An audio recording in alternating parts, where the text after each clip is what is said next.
ആശ്രമത്തിൽ 2 ചെറുപ്പക്കാർ വന്നിരിക്കുകയാണ്. അവർ വന്നിട്ട് പറഞ്ഞു, അച്ഛാ, ഞങ്ങൾ അയിരൂര് മെഡിക്കൽ കോളേജിൽ നിന്ന് വരണേന്ന് അമ്മ പറഞ്ഞിട്ടാ വന്നത്. അച്ഛൻ്റെ അടുത്ത് കുമ്പസാരിച്ച് കുർബാന സ്വീകരിക്കണം. ഞാൻ ഒന്നും അങ്ങ് പറഞ്ഞില്ല, നമുക്ക് പോവാന്ന് പറഞ്ഞു. കുർബാനയും എടുത്ത് യാത്രയായി. ഞാൻ പറഞ്ഞു, സംസാരിക്കരുത്, കുർബാനയാണുള്ളത്. ഞങ്ങൾ പ്രാർത്ഥനയും ചൊല്ലിച്ചെന്നു. അന്ന് കോവിഡ് വന്നിട്ടില്ല കേട്ടോ.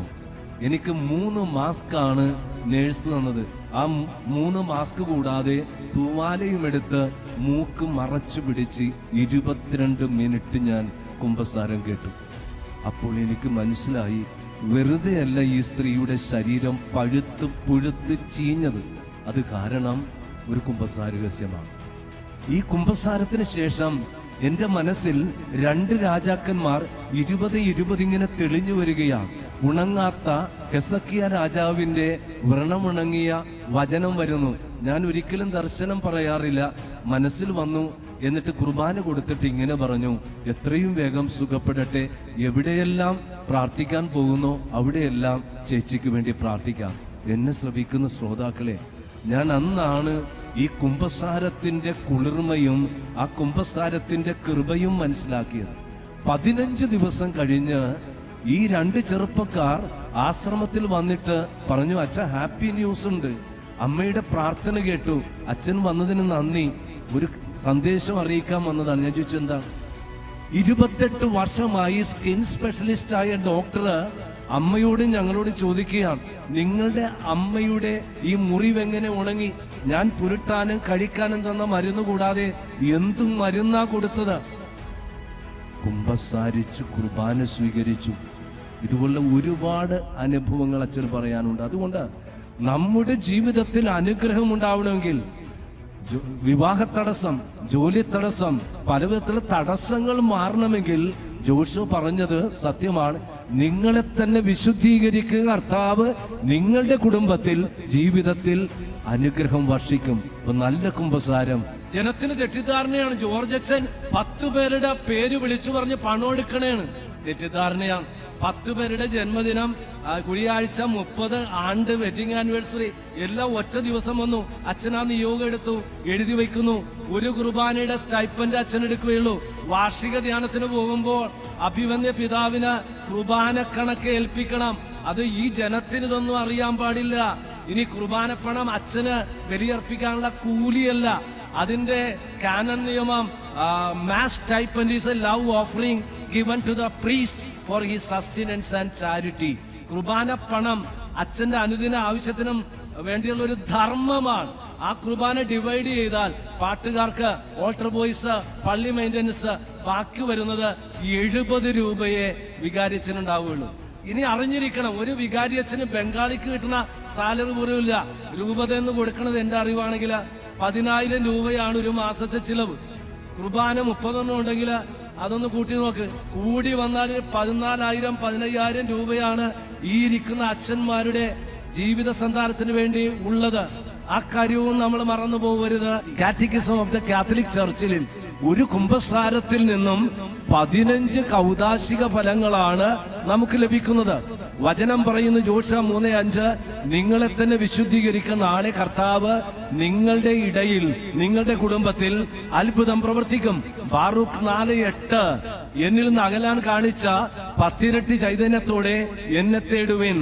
പ്രഭാഷകന്റെ പുസ്തകത്തിൽ പാപങ്ങൾ മറച്ചു വയ്ക്കരുത്, നിങ്ങൾക്ക് ഐശ്വര്യമുണ്ടാവുകയില്ല.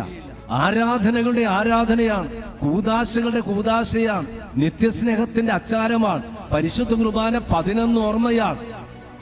നമ്മെ പാപത്തിൽ നിന്നും ശാപത്തിൽ നിന്നും മരണത്തിൽ നിന്നും രക്ഷിച്ച് സ്വർഗത്തിലേക്ക് കടന്നുപോയതിന്റെ ഓർമ്മ, മനുഷ്യരൂപം എടുത്തതിന്റെ ഓർമ്മ, വാഴ്ത്തിയതിന്റെ ഓർമ്മ, മുറിച്ചതിന്റെ ഓർമ്മ, നൽകിയതിന്റെ ഓർമ്മ, സ്നേഹത്തിന്റെ ഓർമ്മ, സേവനത്തിന്റെ ഓർമ്മ, ഉടമ്പടിയുടെ ഓർമ്മ, പാപമോചനത്തിന്റെ ഓർമ്മ, വീണ്ടും വരുന്നതിന്റെ ഓർമ്മ.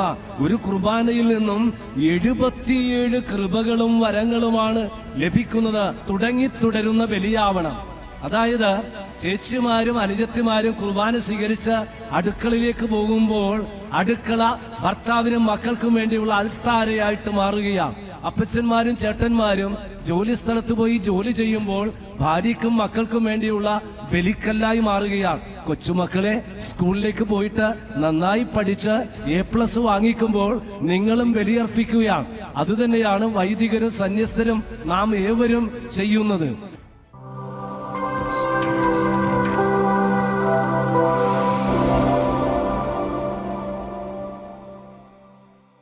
ഇടവകയിൽ തിരുനാൾ ആഘോഷിക്കുമ്പോൾ 5 കാര്യങ്ങൾ അടിവരയിട്ട് പറഞ്ഞിട്ടുണ്ട്. അത് ഫ്രാൻസിസ് സേവ്യർ പുണ്യാളച്ചനുമായി ബന്ധമുള്ള സന്ദേശവുമാണ്. 1, വചനം ധ്യാനിക്കുവാനുള്ള അവസരമാണ്. പുണ്യാളച്ചൻ വിശുദ്ധ ഗ്രന്ഥം ഹൃദയത്തോട് ചേർത്ത് വെച്ച് പറയുന്നതാണ്, സുവിശേഷം ആകണം, സുവിശേഷം ഏകണം. 2, കുമ്പസാരിച്ച് വിശുദ്ധ കുർബാന സ്വീകരിക്കുവാനുള്ള അവസരമാണ്. വിശുദ്ധന്റെ ജീവിതത്തിൽ ഈ മാനസാന്തരങ്ങളിൽ മുഴുവനും കാണുന്നത് കുമ്പസാരവും കുർബാനയുമാണ്. 3, അനുരഞ്ജനപ്പെടുവാനുള്ള അവസരമാണ്. വിശുദ്ധൻ ചെയ്തത് ദൈവവുമായി, സഹോദരനുമായി, പ്രകൃതിയുമായി അനുരഞ്ജനപ്പെടുവാൻ പഠിപ്പിച്ചു. 4, ഒരുമിച്ച് കൂടാനുള്ള ഒരു നാളാണ് തിരുനാൾ. നമ്മുടെ ഇടവകയിൽ നിന്നും കല്യാണം കഴിച്ചു പോയിട്ടുള്ളവരെയൊക്കെ വിളിച്ചുകൂട്ടി ഒരിക്കൽ കൂടി ഒരുമിച്ച് കൂടാനുള്ള ഒരു നാളാണ് തിരുനാൾ. 5, ആരുടെ തിരുനാൾ ആഘോഷിക്കുന്നുവോ ആ വ്യക്തിയുടെ സന്ദേശം ഉൾക്കൊള്ളണം. അപ്പൊ ഫ്രാൻസിസ് സേവ്യർ പുണ്യാളച്ചൻ ഈ ഇടവകയ്ക്ക് നൽകുന്ന സന്ദേശം എന്താണെന്ന് ധ്യാനിച്ചപ്പോൾ എനിക്ക് കിട്ടിയത് 3 കാര്യങ്ങളാണ്. അത് ഉൽപ്പത്തി പുസ്തകത്തിൽ നിന്നാണ് എനിക്ക് വലിയ വെളിപ്പെടുത്തൽ ഉണ്ടായത്. അത് ഞാൻ ഇങ്ങനെ ഇംഗ്ലീഷിലൊന്ന് ക്യാപ്സ്യൂൾ ചെയ്യും. Receive the blessing, give the blessing and be a blessing. Francis Xavier പുണ്യാളച്ചൻ നമുക്കെല്ലാവർക്കും നൽകുന്ന സന്ദേശം receive the blessing, give the blessing and be a blessing. മലയാളത്തിൽ പറയാം, ദൈവത്തിൽ നിന്നും അനുഗ്രഹം ആർജിക്കുക, സ്വീകരിക്കുക, ആ അനുഗ്രഹം മറ്റുള്ളവർക്ക് നൽകുക, ജീവിതത്തിൽ എന്നും അനുഗ്രഹമായി ജീവിക്കാം. 1ാമത്തെ പോയിന്റിലേക്ക് പോവാം. നമുക്ക് ഉൽപ്പത്തി പുസ്തകത്തിലേക്ക് യാത്ര ചെയ്യാം. ദൈവം അബ്രഹത്തോട് പറഞ്ഞ വാക്കുകൾ എന്താണ്? നിന്റെ നാടും വീടും ബന്ധുക്കളെയും എല്ലാം വിട്ട് ഞാൻ കാണിച്ചു തരുന്ന സ്ഥലത്തേക്ക് നീ പോവുക. നിന്നെ ഞാൻ അനുഗ്രഹിക്കും, നീയൊരു അനുഗ്രഹമായിരിക്കും. ശ്രദ്ധിക്കേണ്ട വചനമാണ്. ഏത് രാജ്യം, എന്ത് രാജ്യം? തുടർന്നുള്ള വചനത്തിൽ സഹോദരപുത്രനായ ലോത്തും അബ്രഹാം, ഇടയന്മാർ തമ്മിൽ അടിയായി. അപ്പോൾ അബ്രഹാം പറയുന്നുണ്ട്, സഹോദര, നമ്മൾ തമ്മിൽ അടി വേണ്ട, നിനക്കിഷ്ടമുള്ളതാവാം. കിഴക്കോട്ടാവാം, തെക്കോട്ടാകാം, പടിഞ്ഞോട്ടാകാം, വടക്കോട്ടാകാം, ഇഷ്ടമുള്ള മേച്ചിൽ സ്ഥലം നീ എടുത്തു. അന്ന് ഏറ്റവും വളക്കൂറുള്ള സ്ഥലമാണ് നമ്മുടെ ലോത്ത് എടുത്തത്. അബ്രഹാം എടുത്തത് വെറും മരുഭൂമിയാ. ലോത്ത് എടുത്തത് എന്തായി മാറി? ഉൽപ്പത്തി 19 വായിക്ക്, സോദോം ഗൊമോറയായി മാറി. മറിച്ച് അബ്രഹാം എടുത്തതാണ് തേനും പാലും ഒഴുകുന്ന വാഗ്ദത്ത ഭൂമി. അതാണ് അച്ഛൻ പറഞ്ഞതിന്റെ ഉൾക്കാമ്പ്. ദൈവത്തിൽ നിന്നും അനുഗ്രഹം സ്വീകരിക്കുക, അനുഗ്രഹമേകുക, അനുഗ്രഹമാകുക. ദൈവം നീ വലിയൊരു അനുഗ്രഹമായി മാറും. അത് നമ്മൾ ആവർത്തിക്കുന്നു. അബ്രഹാത്തിന്റെ ദൈവം, ഇസഹാക്കിന്റെ ദൈവം, യാക്കോബിന്റെ ദൈവം നിങ്ങളോട് കൂടെ ഉണ്ടായിരിക്കട്ടെ. നമുക്ക് ഫ്രാൻസിസ് സേവ്യർ പുണ്യാളച്ചനിലേക്ക് പോകാം. നാടും വീടും വിട്ട് ഇന്ത്യയിലേക്ക് കടന്നു വരികയാണ്. കാരണം കർത്താവ് കൊടുത്ത വെളിപ്പെടുത്തലാണ്. അഭിവന്യ മോൺസിഞ്ഞോർ ഉദ്ധരിച്ചത് ഇവിടെയുള്ള എല്ലാ പ്രസംഗങ്ങളിലും ഉദ്ധരിക്കുന്നതും നമുക്ക് മനഃപ്പാഠമായിട്ടുള്ളതും ഒറ്റ വചനമാണ്. ഫ്രാൻസിസേ, ഫ്രാൻസിസേ, ലോകം മുഴുവനും നേടിയാലും നിന്റെ ആത്മാവ് നശിച്ചാൽ ആത്മാവിന് പകരം എന്തു കൊടുക്കും? വായിച്ചു വിട്ട വചനമാണ്. അതിന്റെ അർത്ഥം എന്താണ്? ഈ ലോകത്തിലെ സമ്പത്ത് മുഴുവനും വിറ്റാലും ആത്മാവിന്റെ വില ആവില്ല. അതാണ് അലക്സാണ്ടർ ചക്രവർത്തിക്ക് കിട്ടിയ ദർശനം. അതുകൊണ്ട് ആ മനുഷ്യൻ എന്തു പറഞ്ഞു? 3 കാര്യങ്ങൾ പറഞ്ഞു. ഞാൻ മരിച്ചു കഴിഞ്ഞാൽ എന്നെ ചികിത്സിച്ച, എന്റെ ആയുസ്സിന് ഗ്യാരണ്ടി നൽകിയ ഡോക്ടേഴ്സ് വേണം എന്റെ ശവമഞ്ചം ചുമക്കാൻ. ഞാൻ സമ്പാദിച്ച പണങ്ങൾ വഴിയിൽ വാരി വിതറണം. എന്റെ കരം പുറത്തേക്കിടണം. ഇതും നൽകുന്ന ഒറ്റ സന്ദേശമാണ്. നമുക്ക് വീണ്ടും ഫ്രാൻസിസ് സേവ്യർ പുണ്യാളച്ചനിലേക്ക് പോകാം. ആ പുണ്യാളച്ചന്റെ തിരുസ്വരൂപം നോക്കുമ്പോൾ, ജീവിതം നോക്കുമ്പോൾ അനുഗ്രഹം സ്വീകരിക്കാനുള്ള 3-4 കാര്യങ്ങളുണ്ട്. അതിൽ ഒന്നാണ് കുംഭസാരവും കുർബാനയും. മാമോദീസ നൽകിയതുപോലെ ഒരുപാട് കുംഭസാരങ്ങളും കുർബാനയും അർപ്പിച്ച വ്യക്തിയാണ് ഫ്രാൻസിസ് സേവ്യർ പുണ്യാളച്ചൻ. അപ്പൊ നമുക്ക് ദൈവത്തിന്റെ അനുഗ്രഹം ഉണ്ടാവണമെങ്കിൽ കത്തോലിക്ക സഭയുടെ മതബോധന ഗ്രന്ഥം CCC catechism of the Catholic ചർച്ചിൽ ഒരു കുംഭസാരത്തിൽ നിന്നും 15 കൗദാശിക ഫലങ്ങളാണ് നമുക്ക് ലഭിക്കുന്നത്. വചനം പറയുന്നു, ജോഷുവ 3:5, നിങ്ങളെ തന്നെ വിശുദ്ധീകരിക്കുന്ന നാളെ കർത്താവ് നിങ്ങളുടെ ഇടയിൽ, നിങ്ങളുടെ കുടുംബത്തിൽ അത്ഭുതം പ്രവർത്തിക്കും. ബാറൂഖ് 4:8, എന്നിൽ നിന്ന് അകലാൻ കാണിച്ച 10 ഇരട്ടി ചൈതന്യത്തോടെ എന്നെ തേടുവിൻ. പ്രഭാഷകന്റെ പുസ്തകത്തിൽ പാപങ്ങൾ മറച്ചു വയ്ക്കരുത്, നിങ്ങൾക്ക് ഐശ്വര്യമുണ്ടാവുകയില്ല. നമ്മുടെ കുറുപ്പത്തച്ഛൻ വൈപ്പിൻകരയില് മാട്ടാട്ട് പറമ്പിൽ 5-6 വർഷം വികാരിയായിരുന്നു. അച്ഛൻ വരുന്നതിന് മുൻപ് അവിടെ ഒരു കൺവെൻഷൻ നടന്നു, സെബാസ്റ്റ്യൻ കറുകപ്പള്ളി അച്ഛൻ. ആദ്യത്തെ കൺവെൻഷനാണ്. ഞാൻ ഇന്നും ഓർക്കുന്നു, കുർബാന കൊടുക്കാൻ പോയപ്പോൾ വല്ലാത്ത നാറ്റം. ഞാൻ കപ്പ്യാരോട് പറഞ്ഞു, എന്തോ ചീഞ്ഞ് കിടപ്പുണ്ട് കേട്ടോ. ചീഞ്ഞതൊന്നും അല്ല അച്ചോ, അത് രോഗികളുടെ സെക്ടറാണ്. ആ സ്ത്രീയുടെ ശരീരം പഴുത്ത് പൊടുത്തതിന്റെ ദുർഗന്ധമാണ് അച്ചോ. കൺവെൻഷൻ കഴിഞ്ഞു പോന്നു. 5 വൈദികരെയായിരുന്നു വിളിച്ചിരുന്നത്. പ്രഥമ ദിവസം പ്രസംഗം കഴിഞ്ഞു പോന്നു. കൺവെൻഷൻ കഴിഞ്ഞ് മുളവുകാടുള്ള സ്റ്റെല്ല മാരീസ് ആശ്രമത്തിൽ 2 ചെറുപ്പക്കാർ വന്നിരിക്കുകയാണ്. അവർ വന്നിട്ട് പറഞ്ഞു, അച്ഛ, ഞങ്ങൾ അയിരൂര് മെഡിക്കൽ കോളേജിൽ നിന്ന് വരണേന്ന് അമ്മ പറഞ്ഞിട്ടാ വന്നത്. അച്ഛൻ്റെ അടുത്ത് കുമ്പസാരിച്ച് കുർബാന സ്വീകരിക്കണം. ഞാൻ ഒന്നും അങ്ങ് പറഞ്ഞില്ല, നമുക്ക് പോവാന്ന് പറഞ്ഞു. കുർബാനയും എടുത്ത് യാത്രയായി. ഞാൻ പറഞ്ഞു, സംസാരിക്കരുത്, കുർബാനയാണുള്ളത്. ഞങ്ങൾ പ്രാർത്ഥനയും ചൊല്ലിച്ചെന്നു.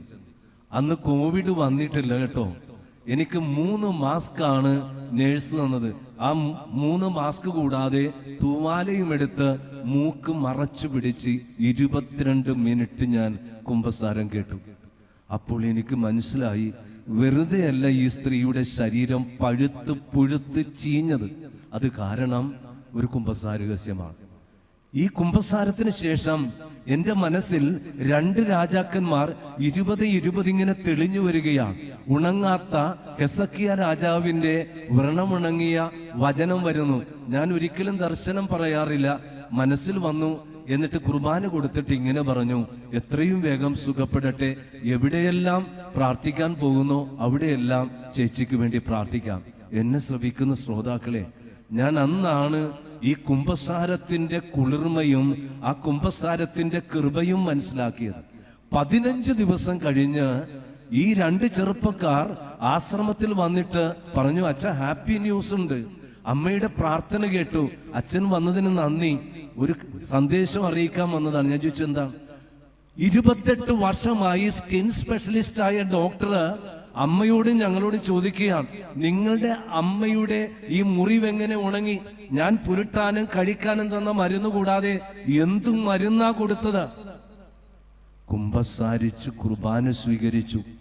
ഇതുപോലുള്ള ഒരുപാട് അനുഭവങ്ങൾ അച്ഛന് പറയാനുണ്ട്. അതുകൊണ്ട് നമ്മുടെ ജീവിതത്തിൽ അനുഗ്രഹം ഉണ്ടാവണമെങ്കിൽ വിവാഹ തടസ്സം, ജോലി തടസ്സം, പലവിധത്തിലുള്ള തടസ്സങ്ങൾ മാറണമെങ്കിൽ ജോഷു പറഞ്ഞത് സത്യമാണ്. നിങ്ങളെ തന്നെ വിശുദ്ധീകരിക്കുക. കർത്താവ് നിങ്ങളുടെ കുടുംബത്തിൽ, ജീവിതത്തിൽ അനുഗ്രഹം വർഷിക്കും. ഇപ്പൊ നല്ല കുമ്പസാരം ഫ്രാൻസിസ് സേവ്യർ പുണ്യാളച്ചൻ പറയുന്നു. 2, വിശുദ്ധ കുർബാന. ആരാധനകളുടെ ആരാധനയാണ്, കൂദാശകളുടെ കൂദാശയാണ്, നിത്യസ്നേഹത്തിന്റെ അച്ചാരമാണ്. പരിശുദ്ധ കുർബാന 11 ഓർമ്മയാണ്. നമ്മെ പാപത്തിൽ നിന്നും ശാപത്തിൽ നിന്നും മരണത്തിൽ നിന്നും രക്ഷിച്ച് സ്വർഗത്തിലേക്ക് കടന്നുപോയതിന്റെ ഓർമ്മ, മനുഷ്യരൂപം എടുത്തതിന്റെ ഓർമ്മ, വാഴ്ത്തിയതിന്റെ ഓർമ്മ, മുറിച്ചതിന്റെ ഓർമ്മ, നൽകിയതിന്റെ ഓർമ്മ, സ്നേഹത്തിന്റെ ഓർമ്മ, സേവനത്തിന്റെ ഓർമ്മ, ഉടമ്പടിയുടെ ഓർമ്മ, പാപമോചനത്തിന്റെ ഓർമ്മ, വീണ്ടും വരുന്നതിന്റെ ഓർമ്മ. ഒരു കുർബാനയിൽ നിന്നും 77 കൃപകളും വരങ്ങളുമാണ് ലഭിക്കുന്നത്. ഫ്രാൻസിസ് സേവ്യർ പുണ്യാളച്ചന്റെ വിശുദ്ധിയുടെ അടിസ്ഥാനം ഈ കുർബാനയാണ്. മണിക്കൂറുകളോളം അദ്ദേഹം പ്രാർത്ഥനയിൽ ഇങ്ങനെ നിൽക്കുന്ന കാഴ്ച അദ്ദേഹത്തിന്റെ ശുശ്രൂഷകർ സാക്ഷ്യപ്പെടുത്തിയിട്ടുണ്ട്. അതുകൊണ്ട് കുർബാനയെക്കുറിച്ച് പലർക്കും അറിയാത്തത് കൊണ്ട് ഞാൻ ഈ കുർബാനയെ പെട്ടെന്ന് പോണേക്കരയുടെ പശ്ചാത്തലത്തിൽ പെട്ടെന്ന് മനസ്സിലേക്ക് കൊണ്ടുവരാം. പോണേക്കരയുള്ള നല്ലൊരു കുടുംബം, അപ്പൻ, അമ്മ, 5 ആൺമക്കളെന്ന് സങ്കല്പിച്ചു. ഇതൊരു സങ്കല്പമാണ്. ഇളയവനാണല്ലോ വീട്. ഇളയവന്റെ കൂടെ അപ്പനും അമ്മയും ഭാര്യയും മക്കളും ഉണ്ട്. ഒരു ദിവസം അപ്പൻ പറഞ്ഞു, മോനെ, ഡിസംബർ 8 അപ്പന്റെ 70ാം പിറന്നാളാണ്. ഉടനെ അവൻ പറഞ്ഞു, അപ്പച്ച ഇത് വലിയൊരു ആഘോഷമാക്കണം, പോണേല് വലിയൊരു സംഭവമാക്കണം. ഞാൻ ചേട്ടന്മാരെ അറിയിക്കട്ടെ? വേണ്ട, ഞാൻ വിളിച്ചു പറയാം. അപ്പൻ തന്നെ വിളിച്ചു പറഞ്ഞു, മക്കളെ, ഡിസംബർ 8 മാതാവിന്റെ അമലോത്ഭവ തിരുനാളിൽ അപ്പച്ചന് 70 തികയാണ്. അന്ന് തന്നെ മക്കൾ വീട്ടിൽ വന്ന് കൂടി ആലോചിക്കുകയാണ് എങ്ങനെ വേണം ഈ ജന്മദിന സപ്തതി ആഘോഷിക്കുന്നത്. അങ്ങനെ അവര് 5 പേരും 5 കാര്യങ്ങൾ അവര് പങ്കിട്ടെടുക്കുകയാണ്. തിരുക്കർമ്മങ്ങൾ, ഡെക്കറേഷൻ, റിസപ്ഷൻ, ഭക്ഷണം, ഫോട്ടോഗ്രാഫി, ഇതെല്ലാം തിരഞ്ഞെടുത്ത് അപ്പന്റെ അടുക്കൽ വന്നിട്ട് അപ്പനോട് പറഞ്ഞു, അപ്പച്ച, ഞങ്ങള് കൂടി ആലോചിച്ചു, ഇങ്ങനെയാണ് പ്ലാൻ ചെയ്തിരിക്കുന്നത്. 10:30 മണിക്ക് കുർബാന. ഇടവകയിൽ ജാതി മത ഭേദമന്യേ എല്ലാവരും വരും. പഴയ വികാരിമാരും വരും. കളത്തിപ്പറപ്പ് പിതാവ് കുർബാന അർപ്പിക്കുകയും ചെയ്യും. മക്കളുടെ ഇഷ്ടം പോലെ ആവാം. ഇനി നിങ്ങൾ മനസ്സിൽ ചിന്തിച്ചോ, അപ്പന്റെ പിറന്നാൾ ഡിസംബർ 8-ാം തീയതി ആണെങ്കിൽ മാറി താമസിക്കുന്ന മക്കൾ എപ്പോൾ വരും? തലേന്ന് വരും. എങ്ങനെ വരും? കുടുംബസമേതം വരും. കയ്യിൽ എന്തുണ്ടാകും? അപ്പന് കൊടുക്കാനുള്ള സമ്മാനവുമായിട്ടാണ് വരിക. വന്നിട്ട് എന്ത് ചെയ്യും? തറവാടിന്റെ മുറ്റത്ത് നിൽക്കുകയാണോ ചെയ്യുക? അപ്പന്റെ മുറിയിലേക്ക് വരും. അപ്പന് സ്തുതി ചൊല്ലും. അപ്പോൾ അപ്പൻ ചോദിക്കും, മക്കളെ, സുഖമാണോ? അവിടുത്തെ മെഡിക്കൽ ട്രസ്റ്റിൽ കിടന്ന കാര്യം എന്തായി? ആ UK പഠിക്കാൻ പോയ ആളുടെ കാര്യം എന്തായി? ആ ഓസ്ട്രേലിയയിലുള്ള ആളുടെ കാര്യം എന്തായി? സകല ഡീറ്റെയിൽസും അപ്പൻ ചോദിക്കുമ്പോൾ മക്കൾ അറിയാതെ പറഞ്ഞുപോയി, അപ്പ, കഴിഞ്ഞ 69 വർഷം ഞങ്ങൾ കല്യാണം കഴിക്കുന്നതിന് മുൻപും അതിനുശേഷവും അപ്പനോട് മനസാവാച കർമ്മണ എന്തെങ്കിലും തെറ്റ് ചെയ്തിട്ടുണ്ടെങ്കിൽ ഞങ്ങളോട് ക്ഷമിക്കണേ. അപ്പൻ പറഞ്ഞു, മക്കളെ, പോണേക്കരയില് പ്രശ്നമില്ലാത്ത വല്ല കുടുംബമുണ്ടോ? എല്ലാ കുടുംബത്തിലും എന്തെങ്കിലുമൊക്കെ ഉണ്ടാകും. കണ്ടില്ല കേട്ടില്ലെന്ന് വയ്ക്കാൻ സാധിക്കണം, മറക്കാനും പൊറുക്കാനും സാധിക്കട്ടെ. അങ്ങനെ അപ്പന്റെ അടുത്ത് എല്ലാവരും വന്നു. ആഘോഷമായി, കേക്ക് മുറിച്ചു, ഭക്ഷണം വിളമ്പി. എല്ലാവരും കടന്നുപോയതിനു ശേഷം അപ്പൻ 5 മക്കളെയും മേശയ്ക്ക് ചുറ്റും വിളിച്ചു കൂട്ടിയിട്ട് പറഞ്ഞു, തൃപ്തിയായി. എന്റെ ജീവിതത്തിലെ മറക്കാൻ പറ്റാത്ത വലിയൊരു ഓർമ്മയാണ് എന്റെ സപ്തതി. അതുകൊണ്ട് എനിക്ക് ഒരു ആഗ്രഹമുണ്ട്, ഇത് തലമുറയായി വലിയ ഓർമ്മയായി ആചരിക്കണം. അന്ന് തുടങ്ങി പോണേക്കരയില് വർഷങ്ങൾ പിന്നിട്ടിട്ടും ആ കുടുംബം ഒരുമിച്ച് തലമുറയായി സമ്മേളിക്കുകയാണ്. നമുക്ക് കുർബാനയിലേക്ക് വരാം. ഇത് തന്നെയല്ലേ കുർബാന? ഈശോ തൻ്റെ 12 പേരെയും അൾത്താരയ്ക്ക് ചുറ്റും, മേശയ്ക്ക് ചുറ്റും വിളിച്ചുകൂട്ടി. അപ്പമെടുത്ത് വാഴ്ത്തി മുറിച്ചു നൽകി, പാനപാത്രം എടുത്ത് വാഴ്ത്തി നൽകി. ഇതെന്റെ ഓർമ്മയ്ക്കായി ചെയ്യുവിൻ. ആ ഓർമ്മയല്ലേ ഇന്നും നമ്മൾ തുടരുന്നത്. അതാണ് പരിശുദ്ധ കുർബാന. 11 ഓർമ്മയാണ്.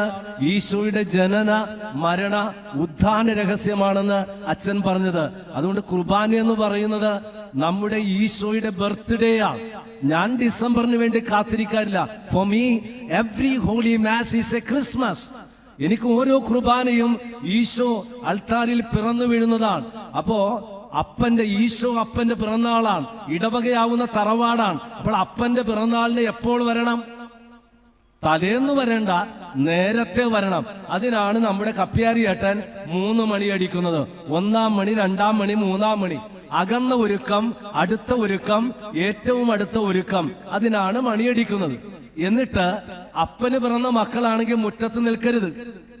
അപ്പന്റെ മുറിയിലേക്ക് പ്രവേശിക്കണം, പള്ളിയിൽ പ്രവേശിക്കണം. അപ്പനുമായി സംഭാഷണം നടത്തണം. പരസ്പരം വർത്താനം പറയല്ല. അപ്പനുമായി. അപ്പൻ എവിടെ ഇരിക്കണത്? അപ്പന്റെ കൂടാരമാണ് സക്രാരി. അപ്പൊ അല്പം നേരത്തെ വന്ന് അപ്പനോട് സങ്കടം പറയാം, ദുഃഖങ്ങൾ പറയാം, പ്രശ്നങ്ങൾ പറയാം. അപ്പനുമായി സല്ലപിക്കണം, അപ്പനുമായി സംസാരിക്കണം. അല്ലാതെ പള്ളിയിൽ നിന്ന് മൊബൈലിൽ ചൊറിയല്ല ചെയ്യേണ്ടത്, സംസാരിക്കണം അപ്പനുമായിട്ട്. അപ്പന് പിറന്ന മക്കളാണെങ്കിൽ പള്ളിയുടെ അകത്ത് പ്രവേശിക്കണം. ജാരസന്തതികളാണ് പുറത്തു നിൽക്കുന്നത്. അപ്പോൾ ഓർക്കുക, ഇനി അപ്പന് സ്തുതി പറയാറില്ലേ, അതാണ് പ്രവേശന ഗാനം. ഗായക സംഘം എന്ന് പറയുന്നത് നിങ്ങള് മാലാഖമാരുടെ വൃന്ദമാണ്. ആ ഒരു ഓർമ്മ ഗായക സംഘത്തിൽ ഉണ്ടാവണം.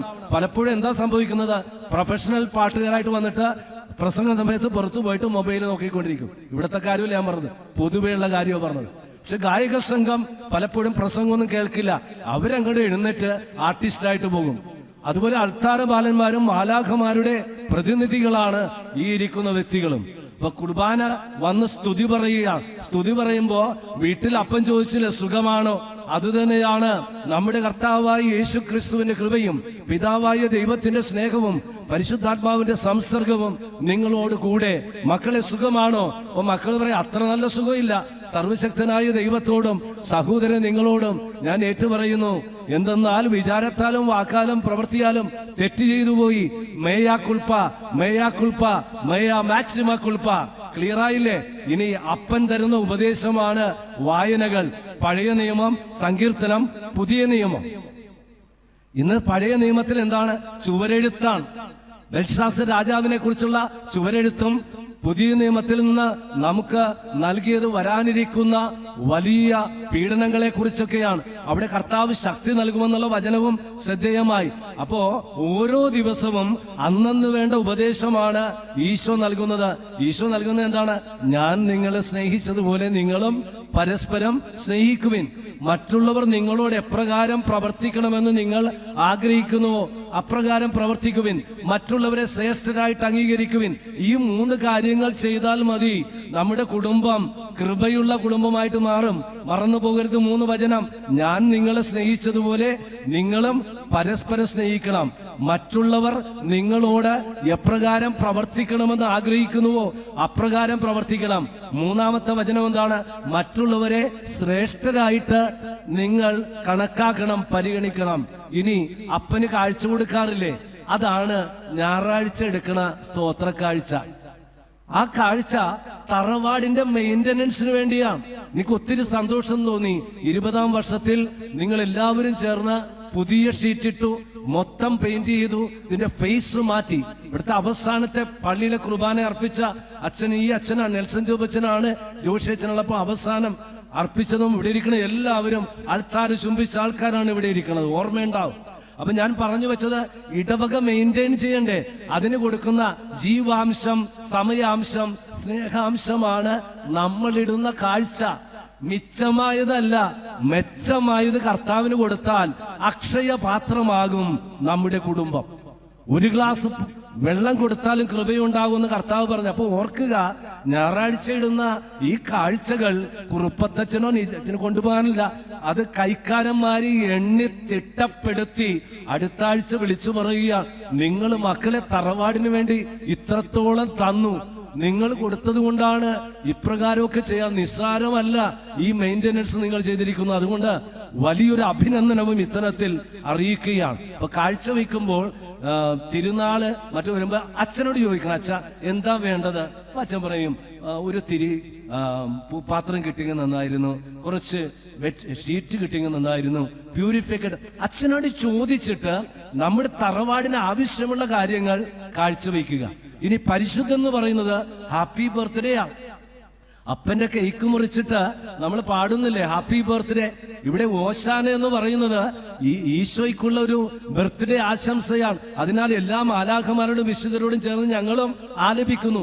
പിന്നീട് വീട്ടില് വിരുന്നുള്ളപ്പോ ഫ്രൈഡ് റൈസും ചില്ലി ചിക്കൻ അല്ലെ ബിരിയാണി ഇതെല്ലാം കൊടുക്കണത്. ഇവിടെ കർത്താവ് ഒറ്റ ഭക്ഷണം തരുന്നത് എന്താണ്? ഈശോയുടെ അപ്പം.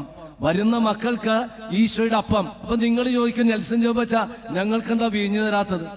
കാരണം പ്രാക്ടിക്കൽ ഡിഫിക്കൽട്ടിയാണ്. ഇത്രയും ആൾക്കാർക്ക് രണ്ടും തരുമ്പോ എത്ര സമയമെടുക്കും? അതിനേക്കാളേറെ ദൈവശാസ്ത്രപരമായി ശരീരത്തിൽ എന്തുണ്ട്? രക്തമുണ്ട്. നിങ്ങളുടെ ശരീരത്തിൽ ഒരു പിന്നുകൊണ്ട് കുത്തിയാൽ രക്തം വരില്ലേ? അപ്പോൾ നമ്മൾ സ്വീകരിക്കുന്ന ശരീരത്തിൽ എന്തുണ്ട്? ഈശോയുടെ രക്തവുമുണ്ട്.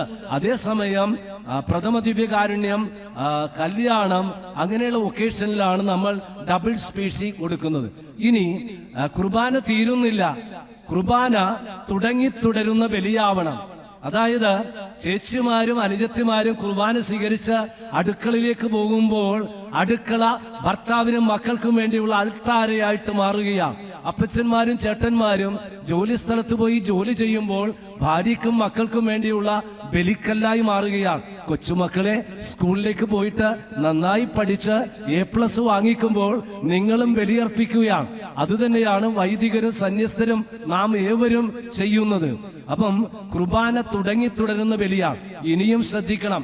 5 മക്കൾ, പോണേക്കരയിൽ 5 മക്കളെ അപ്പന്റെ സപ്തതിക്ക് വന്നിട്ട് മൂത്തവനും മക്കളും ഉണ്ണാതെ പോയി കളഞ്ഞു. എങ്ങനെയുണ്ടാവും?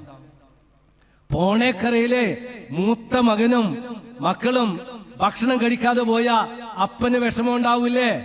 ഇത് തന്നെയാണ് ഓരോ കുർബാനയിലും.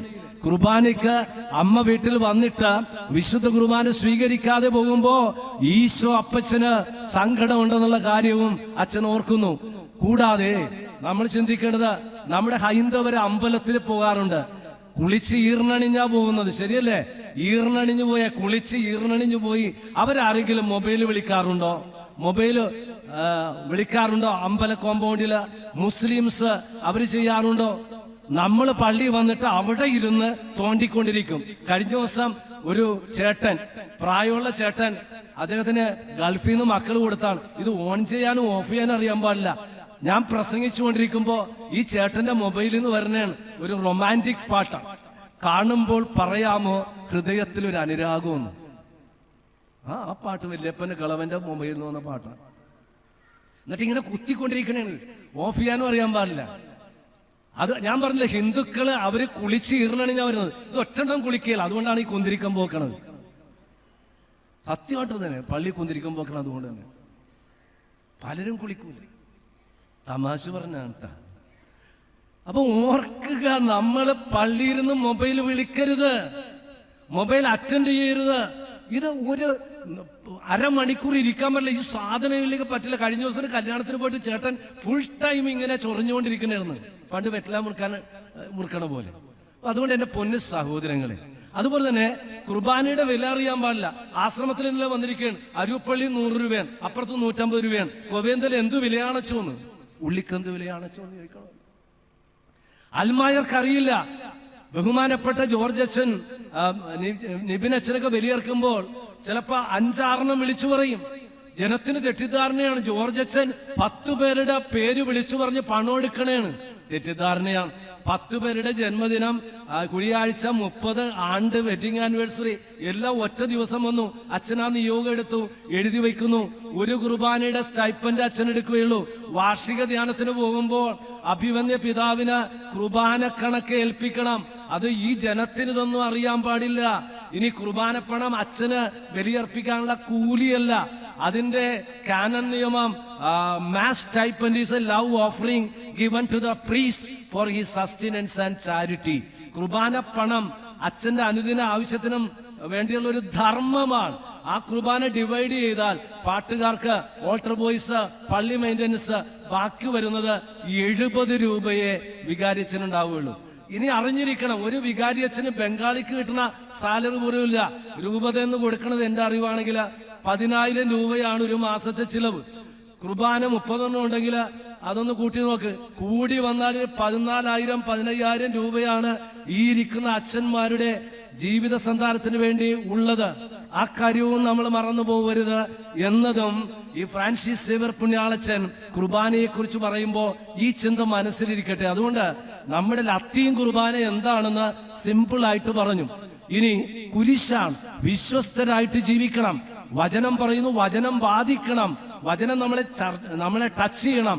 എന്നിലെ ശിമയോൻ പാറയായി മാറണം, എന്നിലെ സാവൂൾ പൗലോസായി മാറണം, എന്നിലെ കള്ളൻ നല്ല കള്ളനാവണം, എന്നിലെ മഗ്ദലന മറിയം ഈശോയുടെ മറിയമാകണം, എന്നിലെ സമറിയാക്കാരി പ്രഘോഷകയാവണം, എന്നിലെ സഖേവൂസ് ഒരു മെത്രാനായി മാറണം, എന്നിലെ അഗസ്തീനോസ് ഒരു വിശുദ്ധനായിട്ട് മാറണം.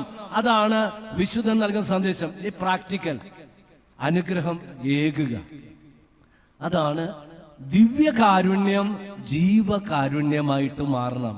നമ്മുടെ കുടുംബത്തിൽ ഉണ്ടാവേണ്ട ബന്ധങ്ങൾ, ആ കുർബാന സ്നേഹമായി ചാലായിട്ട് ഒഴുങ്ങണം.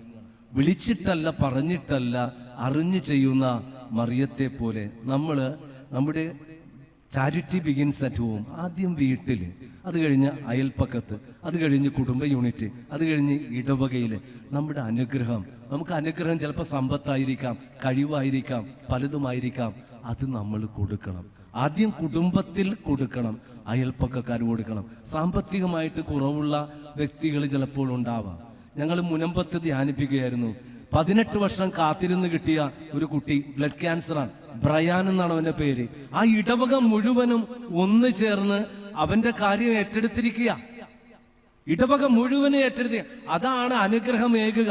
ഫിഷിംഗ് ബോട്ടിലുള്ള ആൾക്കാര് അവിടെയുള്ള എല്ലാവരും ഏറ്റെടുത്തു. ഇതുപോലെ നമ്മൾ ഏറ്റെടുക്കണം. ഇപ്പോ എനിക്ക് പണമുണ്ട്, എൻ്റെ അനുജന് പണമില്ലെങ്കിൽ ആരും അറിയാതെ അവന്റെ മകളെ പഠിപ്പിക്കുക. അപ്പൊ നമ്മള് 3 പേരറിയേണ്ട കാര്യമാണ് ദാനധർമ്മം. ആർക്ക് കൊടുക്കുന്നു ആ വ്യക്തിയും ദൈവവും ഞാനും അറിഞ്ഞാൽ മതി. നമ്മള് പത്രത്തിലിട്ടാൽ മാസികയിലിട്ടാൽ വേസ്റ്റാണത്. പരസ്യം കൊടുക്കരുത്.